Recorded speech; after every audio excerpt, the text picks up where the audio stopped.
क्यों शापित थे विदुर। खांडव में एक महान ऋषि हुआ करते थे। उनका नाम था मांडव्य। वे नियमित अपने आश्रम के बाहर बैठकर तपस्या करते थे। एक दिन कुछ चोरों ने राजा के महल से कीमती रत्न चुरा लिए और वहां से भाग गए। भागते भागते वे चोर मांडव्य ऋषि के आश्रम के सामने पहुंचे। राजा के सैनिक उन चोरों को चारों दिशाओं में ढूंढ रहे थे। ऋषि के आश्रम में कोई तलाशी नहीं होगी, यह सोचकर चोरों ने रत्नों की थैली आश्रम में छिपाने की ठानी। चोरों ने ऋषि से कहा कि हम लोग व्यापारी हैं और कुछ लुटेरे हमारा पीछा कर रहे हैं, इसलिए हम अपना सामान आश्रम में सुरक्षित रखना चाहते हैं। मांडव्य ऋषि ने उन पर विश्वास करते हुए उनका सामान आश्रम में रखवा दिया और उन्हें वहां से सुरक्षित भागने का मार्ग भी बता दिया। थोड़ी ही देर में वहां सैनिक आ पहुंचे। सैनिकों ने कुटिया की तलाशी ली तो वहां उन्हें रत्नों से भरी थैली मिली।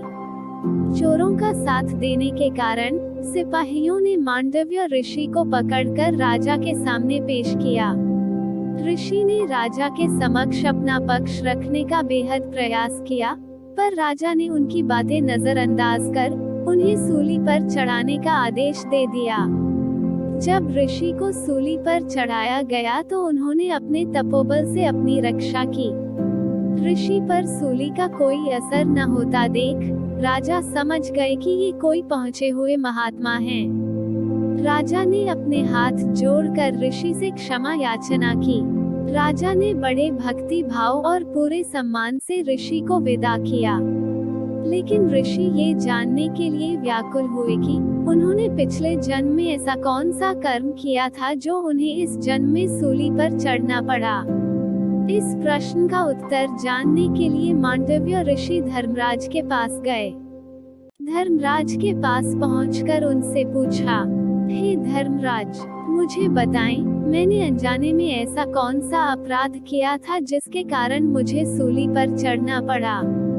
इस बात पर धर्मराज ने मांडव्य ऋषि से कहा कि कई जन्म पूर्व 12 वर्ष की आयु में आपने एक तितली की पूंछ में कांटा चुभाया था, जिस कारण आपको ये परिणाम भुगतना पड़ा। धर्मराज की बात सुनकर मांडव्य ऋषि क्रोधित हुए और कहा कि 12 वर्ष की आयु तक बालक को अच्छे बुरे का ज्ञान नहीं होता है, इसीलिए बाल्यावस्था में किए काम को अधर्म नहीं कहा जा सकता। आपने मेरे साथ अन्याय किया है। न्याय के आसन पर बैठकर अन्याय करना भी अपराध है। मांडव ऋषि ने धर्मराज को श्राप देते हुए कहा कि आपके इस अपराध का दंड यह है कि आप मनुष्य योनि में जन्म लेकर जिंदगी भर न्याय और अन्याय की समस्याएं सुलझाते रहेंगे। इसी श्राप के कारण धर्मराज का जन्म विदुर के रूप में हुआ और उनका सारा जीवन गलत और सही का निर्णय करने में ही निकल गया।